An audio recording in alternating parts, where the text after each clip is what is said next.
The Balkan Peninsula is named after a mountain range in Bulgaria. It was once thought these mountains crossed the entire region. Now we know that this is just one of many small mountain ranges in southeastern Europe, but the name remained.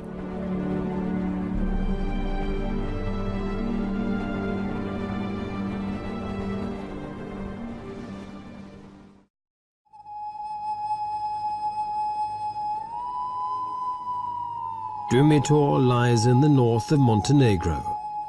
Thick primeval forests cling to its mountain slopes above sheer rock faces and gorges. It's such remote and wild country that it still remains almost inaccessible for human settlers. Nature not only survives, but actually thrives.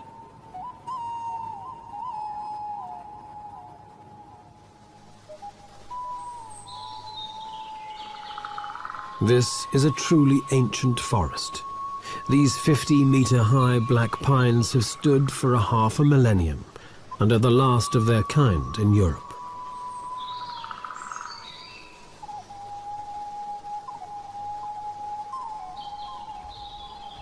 These secluded mountainous regions have guarded nature since before records were kept. The ancient forests still provide a safe haven for creatures that have virtually disappeared from the rest of Europe. Wolves still roam throughout the Dumitor Mountains, and their howl is a primal call of the wild.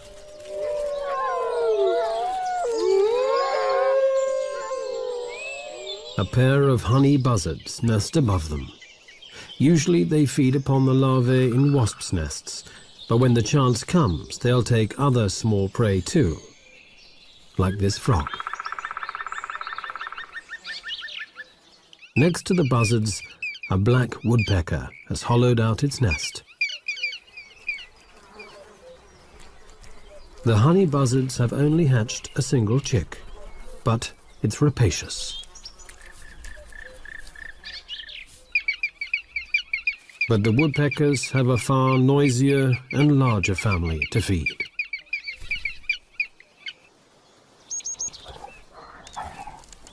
These mountains still remain as a home for the brown bear.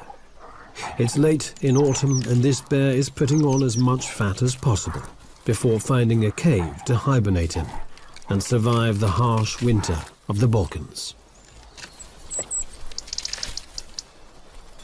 Another animal that survives in the wilderness of Dumitor is the lynx. Shy and wary, the lynx silently moves and hunts in these forests, but now they are few and far between. Probably only around 100 Balkan lynx remain. Those few humans who do live here give the bear a nickname, Medved, the honey eater.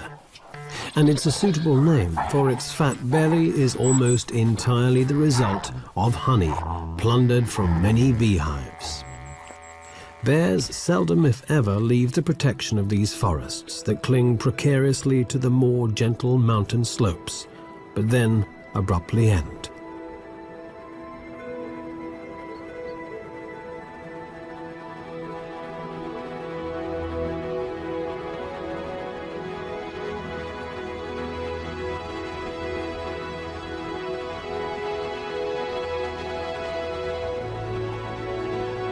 The gorges and chasms that cut into the Dumitor Mountains are the deepest in the Balkans. There are no natural access routes down into them, even for bears. These deep gorges remain pristine.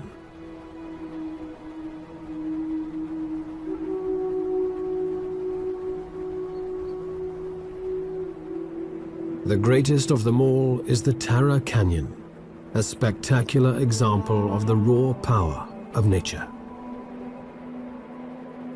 At 1,300 meters deep and 78 kilometers long, the Tara Canyon is the deepest and longest in the whole of Europe.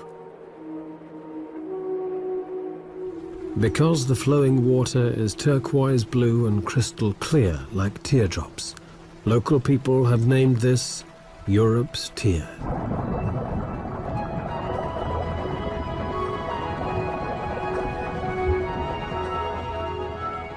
swimmers like the European otter are able to get to the bottom of the canyon.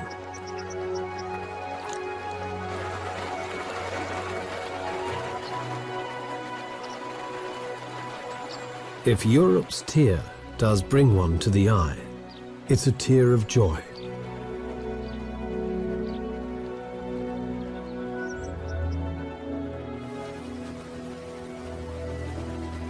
Dumitor's status as a national park has given the canyon protection. However, responsible eco-tourism is being encouraged. The Austrian Development Cooperation is helping Montenegro to build hiking paths into the Tara Canyon and hostels to make this unique natural heritage accessible to limited tourism.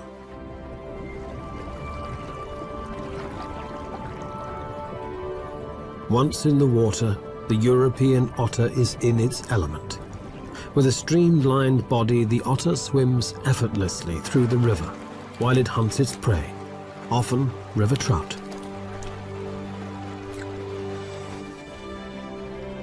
The River Tara project will prove that it is possible to combine wilderness with responsible ecotourism, and the benefits will flow on through to an often impoverished rural population.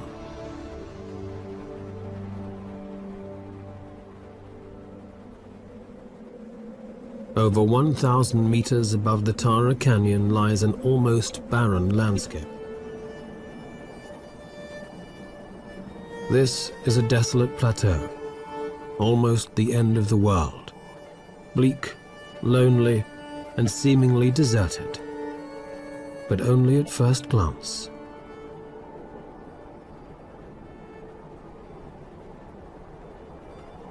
People still live here, forgotten by time and isolated by their environment, but yet very much a part of it.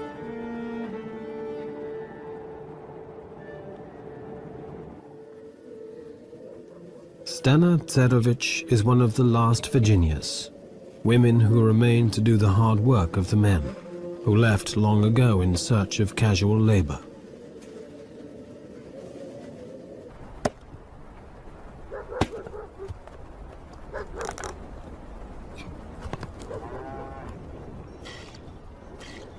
Stana remained with the farm and the animals and the daily struggle to survive.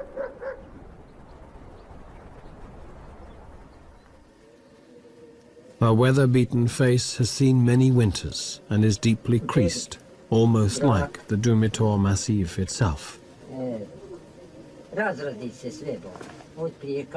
One village after another has been abandoned, she complains.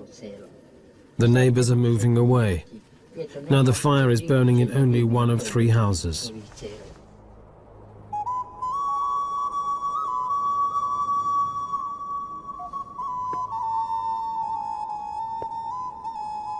Stana has always lived here in Dumitor. The sparse vegetation can barely feed her 5 cows.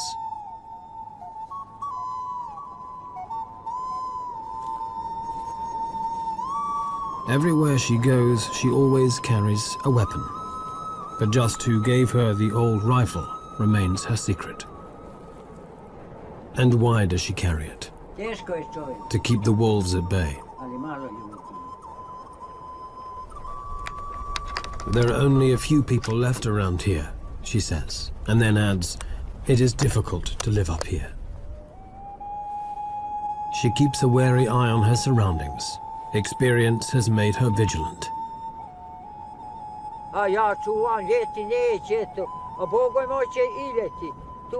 One night, she recalls, with fear creeping into her voice, the cows were on the range by themselves. Suddenly the wolves attacked and killed a calf.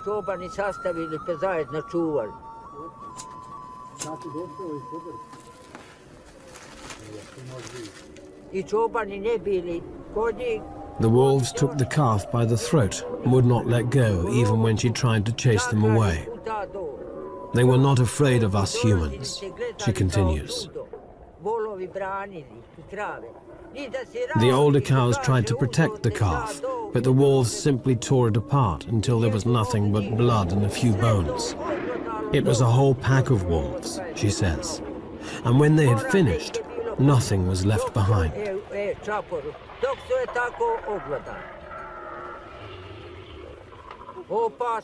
Stana is certain that wolves out hunting are dangerous. If they are really hungry, they will even attack human beings, she believes, although she admits that she has yet to see one do so. After all, one hungry man will also attack another. And of one thing she is absolutely convinced.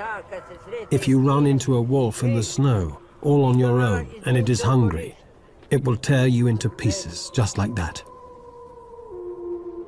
Although there has never been a single record of a wolf ever attacking a human here, when people are frightened, they will weave stories around those fears, and it's too easy to turn wolves into murdering beasts. To the north of Dumitor's jagged and solitary peaks lies a different world, near where the Danube and Drava meet. It is the river plain of Kopacki Rit.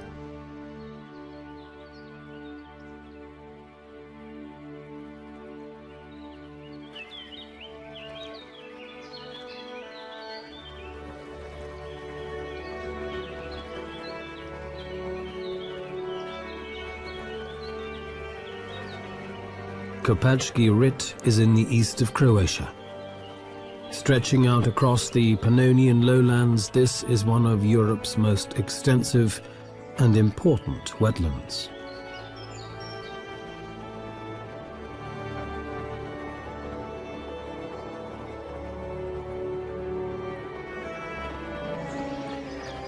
This is where one of the largest and oldest river forests to be found anywhere along the Danube grows.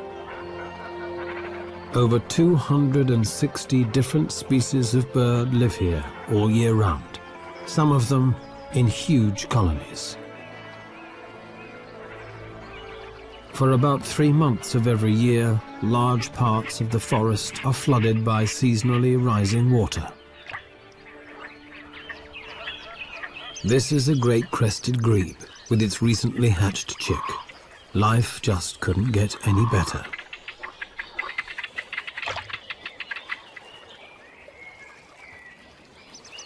While sitting comfortably and securely on the back of one parent, the other feeds it a small fish. But against its wishes, the chick has to take a swim now and again.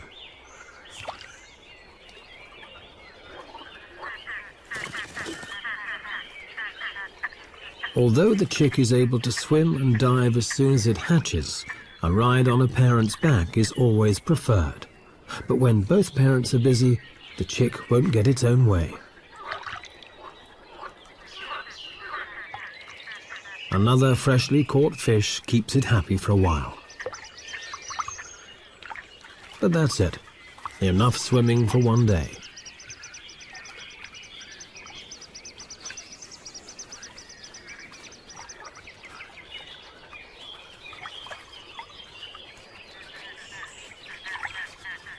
Persistence will always win in the end.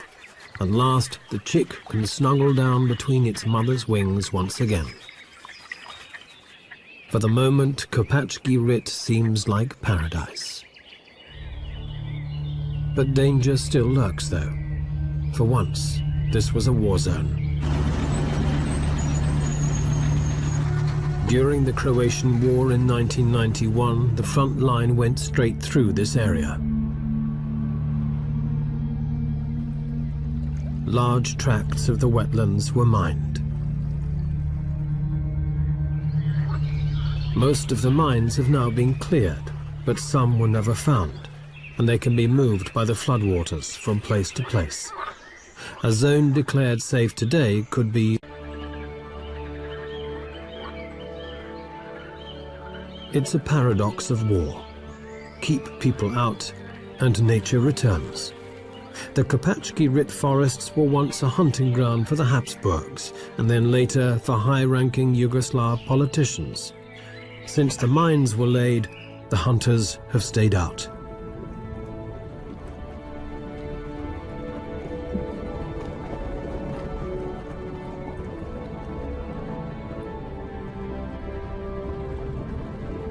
And so, undisturbed by people or mines, all other life flourishes.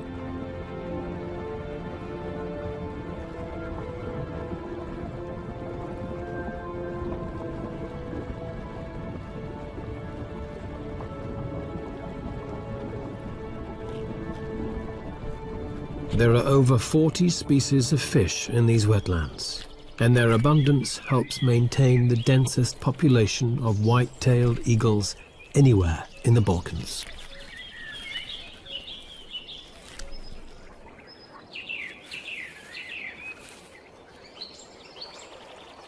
Few animals would dare to try and steal a white-tailed eagle's catch, but a wild boar is not just any animal.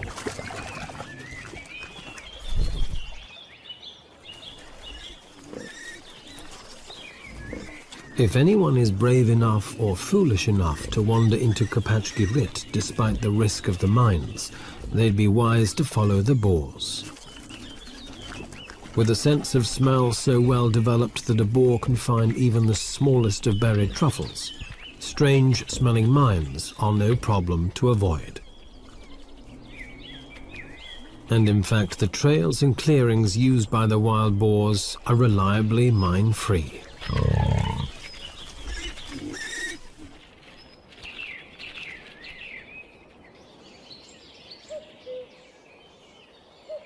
To the south of the wetlands of Kopachki Rit are the barren and windswept tablelands of Tikvesh.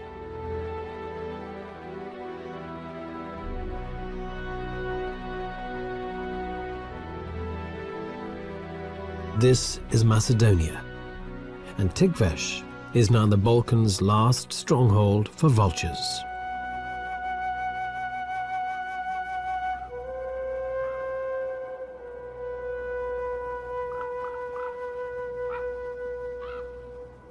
Situated near the border between Macedonia and Greece, these mountainous tablelands are inhospitable, desolate, and almost uninhabited.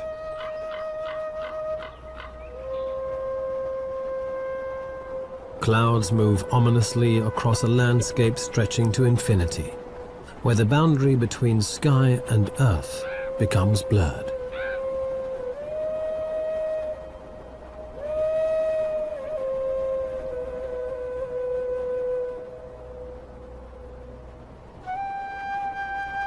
Few animals fit the image of this bleak landscape better than these.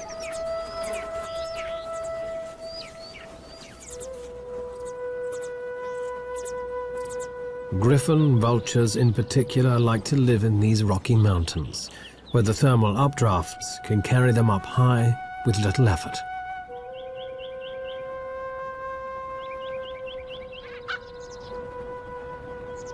They rise in small groups until they reach about 1,000 meters, and then they circle, scanning an area of several hundreds of square kilometers until they spot a carcass.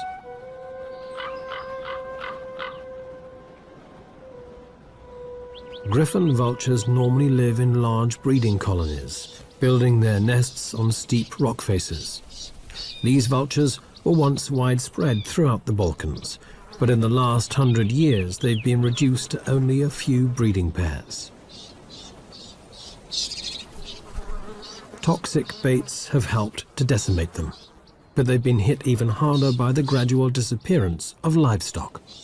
The vultures are carrion eaters, and each bird needs around half a kilo of meat each day.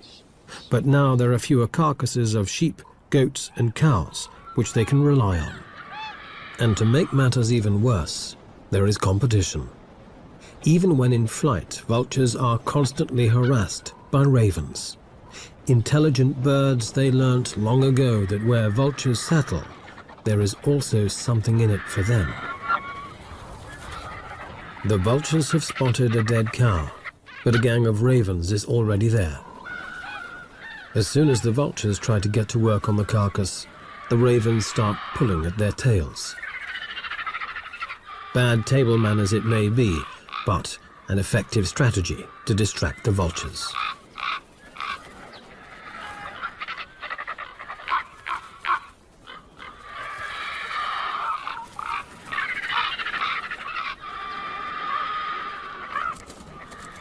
And then, to make matters worse, a wolf turns up. The vultures have had enough, but the ravens hang around.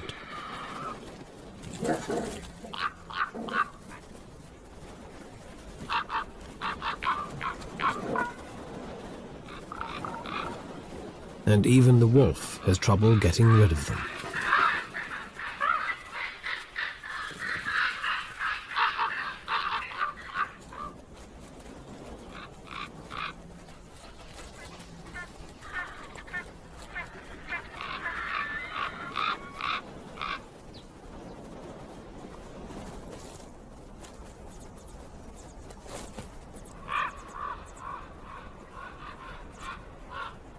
This desolate plateau is the last stronghold for the griffon vulture in the Balkans. Numbers have dropped, and in the hope that the population will recover, the birds are now fed on a regular basis.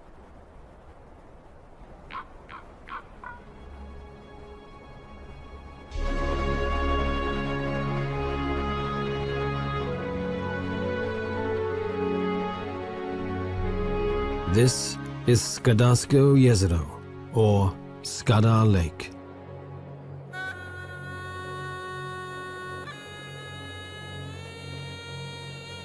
With its 50 islands, Skadar Lake between Montenegro and Albania actually looks more like a vast river system. But it's the largest lake in the Balkans, almost 50 kilometers long and up to 15 wide.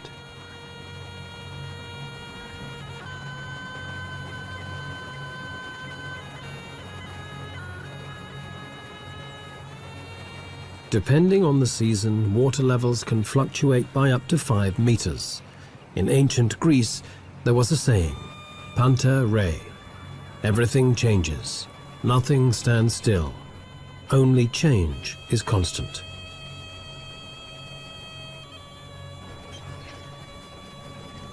Ruins of monasteries and fortresses stand on many of the islands, a reminder of the lake's strategic importance during the conflict with the Ottoman Empire. Some of the islands are actually just hills, but only connected to the mainland during a very dry summer. In the lake's northwest, on one of these hills, stands the fortified monastery of Kom, built in the 15th century.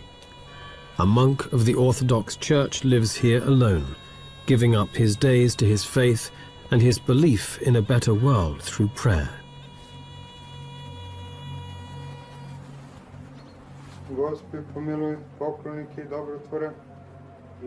His day is structured around an ancient ritual. The liturgies of the hours, 8 of them every day. He believes that the ceaseless prayers join together to become a force for good, to help create a better world. In early summer, the sound of prayer is broken by the calls of thousands of birds. Skadar Lake is one of the most important resting and breeding grounds for migratory birds in Europe. The part of the lake belonging to Montenegro has been a national park since 1983, and the Albanian part was declared a park in 2005. At this time of the year, water plants are spreading out their leaves, and dense reed beds are growing around the shores. The floating carpet of water lilies makes this a safe breeding ground for terns. Huge colonies build their nests, always to a cacophony of ceaseless screaming. Frogs are breeding too, and they join in the chorus. These floating islands are a sanctuary against predators, but it can be confusing. Not every tern finds its way back to its own nest straight away.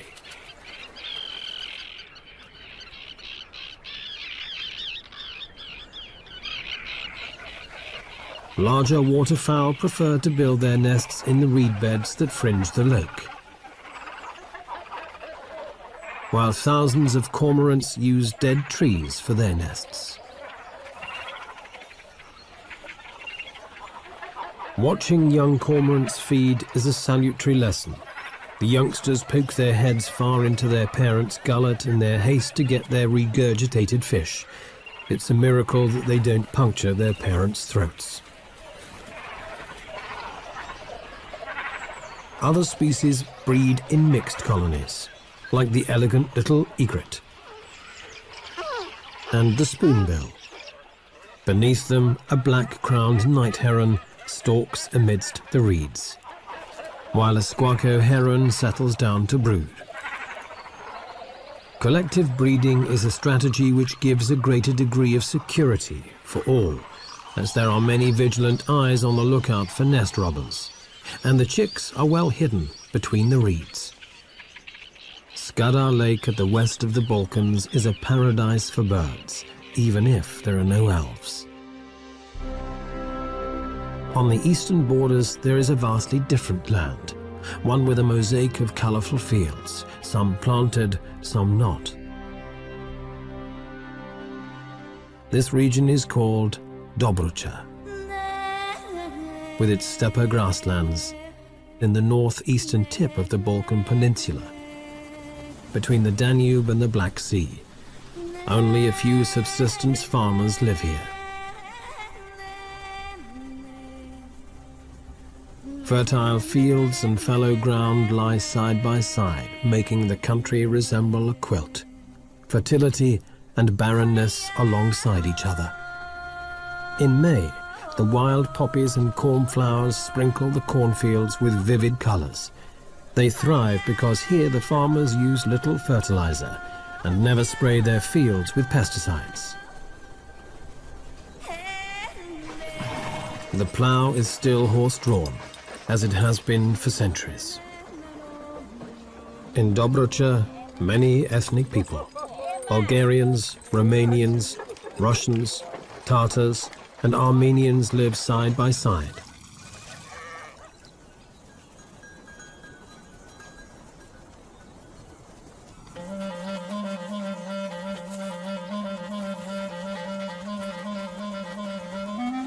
The grasses have been grazed down by sheep, making this an ideal habitat for specialized steppe dwellers, like European ground squirrels.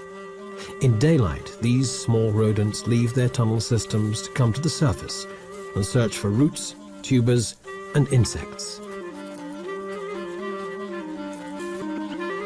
Dokalu are some, and for owners, so the trees of Bruja are here. With the dokalu and the ground squirrel are well camouflaged if they may still. Also to spot grass. The European bee-eater is the exact opposite. These gaudy cave breeders flaunt themselves with their colorful plumage. Whether flamboyant and colorful like the bee-eater, or drab and inconspicuous like the curlew and squirrel, they all have something in common. They all require the same habitat: fallow, uncultivated land. Bee-eaters dig their nests into vertical cliff faces, but now so many riverbanks are reinforced, the birds must use gravel pits or abandoned agricultural land instead. But it's no great loss, since the bees and wasps the birds catch in flight are found all over the place.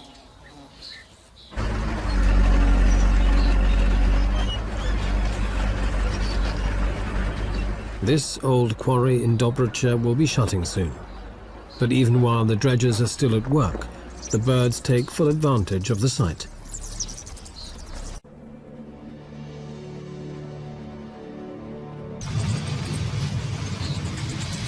And this year they are joined by thousands of rosy starlings, which suddenly appear and also move into the quarry. This is fairly unusual, for rosy starlings come from India. They spend the winter on the subcontinent, then in summer they normally migrate to the Mongolian and Kazakh steppes. But this year, some traveled west, probably following insect swarms until they ended up in the Balkans, in this stone quarry in Dobrucha.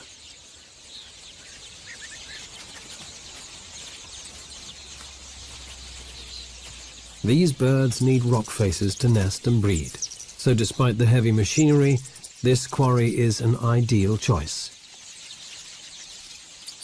Rosy starlings have a short breeding season, and they'll be gone by August. No one knows if they'll return next year. But certainly this year they add another interesting hue to Dobric's rich palette of colors. From the colorful mosaic of Dobric's fields to the spreading water of the Delta Dunării, to the Sea of Mosquitoes. The Danube flows into the Black Sea and its delta stretches across Romania and the Ukraine. It's the world's largest reed habitat. These wetlands are home to 1,000 different plants and over 4,000 animal species. The best known of the birds is the pelican. Its huge pouched bill makes it instantly recognizable anywhere in the world.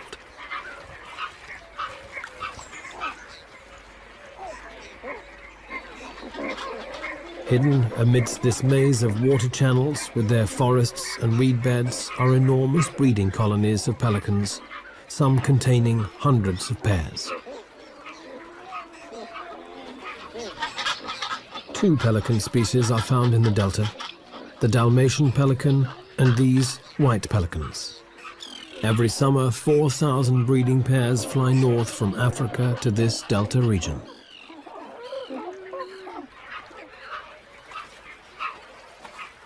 Pelican nests are untidy, and chicks depend on their parents for 14 weeks, a long time for a bird.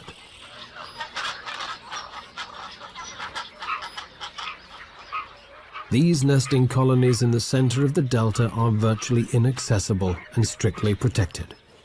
During the breeding season, nobody is allowed to come anywhere near what is the largest pelican colony outside Africa. But no human law could protect the pelicans more effectively than mosquitoes. Everything in nature has a reason, and the mosquitoes are a key element in the delta's ecosystem. They are the base of the food chain. Everything ultimately depends on them.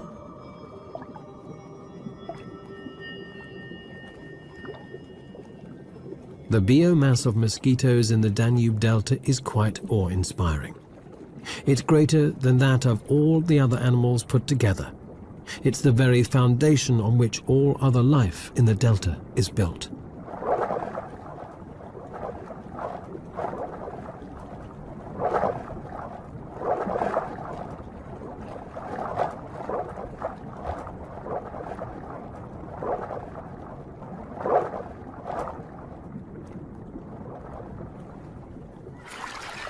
The Danube may well be Europe's most famous bird paradise, and Aleš Toman, a biologist, has spent more than 12 years here, but he's not looking for birds. He's been up and down the river system countless times in pursuit of a ghost, an animal rarer than almost any other in this huge waterlogged wilderness. Finding it is never easy, especially when there is water on all sides.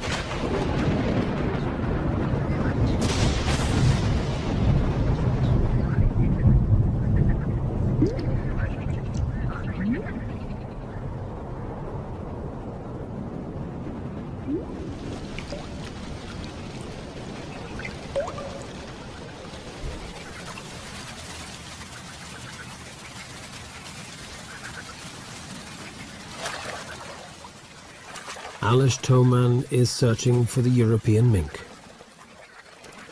a shy and cryptic animal belonging to the marten family. The species was pushed to the edge of extinction when some of the larger and imported American minks escaped from fur farms and established wild populations. The native European minks were outcompeted, and the Danube Delta may well be their last refuge. In the summer months, when there is no shortage of food, the European minks occasionally venture out, but then only at night.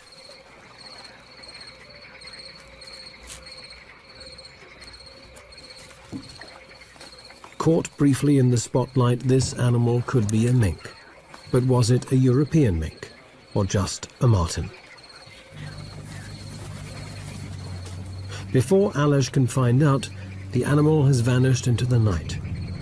This happens so frequently that it calls for a radical change in tactics. To study the delta's mink population, Alish must first catch some, but this is almost impossible, at least in summer.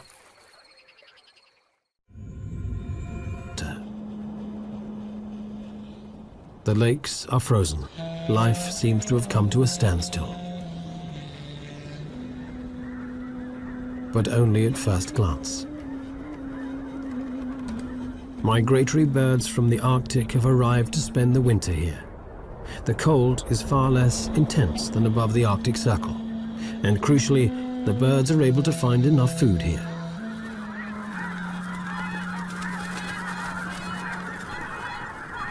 Whooper swans from northern Europe flock together in huge numbers.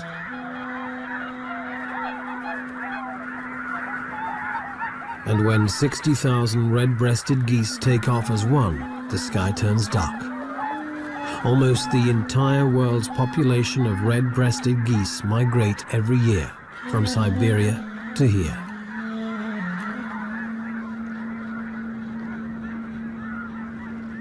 Human beings are the rarest species in the Danube Delta. This is the least densely populated region in Europe. Tourists only come in spring and summer, and UNESCO has declared the entire area a biosphere reserve. For the few permanent human residents, winter is harvest time. Fish and reeds earn them a modest income.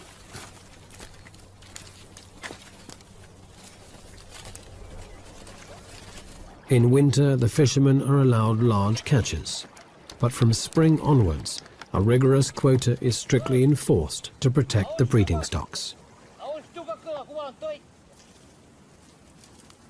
Humans are not the only ones to discover that reeds can be used in many different ways. For the harvest mouse, the reeds provide both nesting material and food.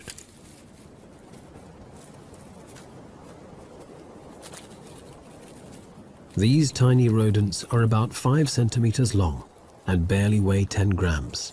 But it's an ideal size when you have to move up, down, and across reed stalks all day long.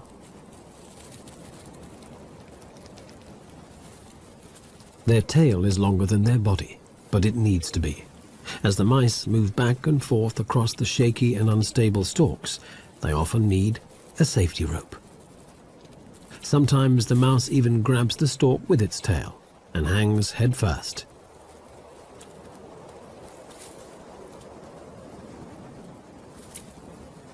Cute as they may be, harvest mice have many predators.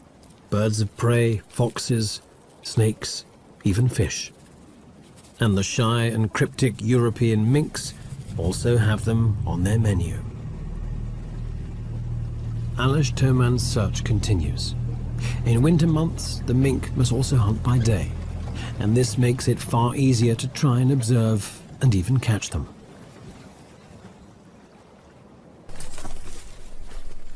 The biologists have changed their tactics. They now set live traps which won't harm the animals when caught. Every day the men put out about 50, leave them overnight, then check them the next morning. One trap's got something, but not what they want. Ah, it's red only. Next time. Okay.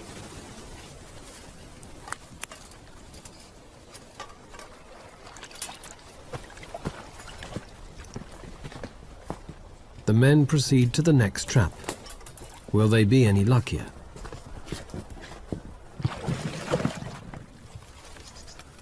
No. Another dud. Days and weeks pass by without success.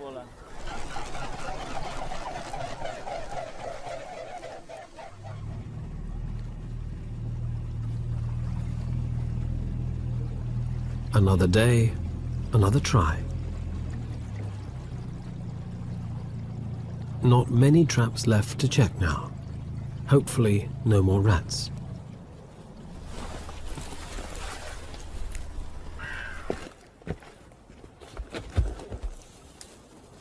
Ah, Titi, come. Mink. Excellent. Titi, look, we have mink. And then at last, a mink. Alish Toman has a broad smile all over his face. The captured mink probably isn't so happy. Since the 1950s, the European mink has been losing the battle to its far hardier American namesake. Added pressure from hunting and destruction of its habitat pushed the European mink to the brink of extinction. Now the last remaining populations live in Spain and the Baltic. But the Americans haven't conquered the Danube Delta yet. The mink is checked for health and condition, and loses a few hairs for genetic testing. It makes its displeasure very plain. Alish Toman is convinced the data he is gathering will prove that the only surviving healthy and stable population of the European mink is here, in the delta of the Danube.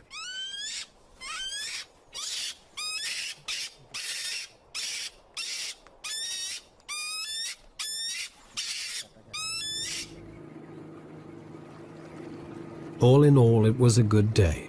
Alish found minks in another 3 traps. The sun is already low when the 2 researchers start heading for home. But the day is not quite finished yet. The delta turns on an amazing natural display. Millions of European starlings gather in huge flocks, forming ever-changing patterns in the evening sky.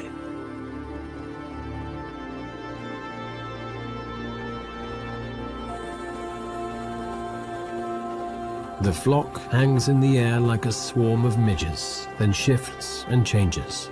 For the birds, it's time to find a roosting site for the long, cold night.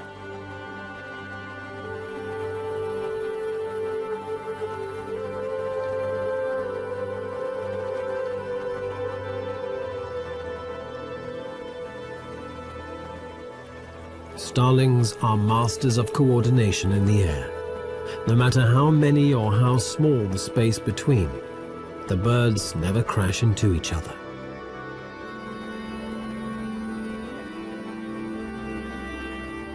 One minute they look like smoke, then without any effort they change into some pulsating superorganism, as if from another world.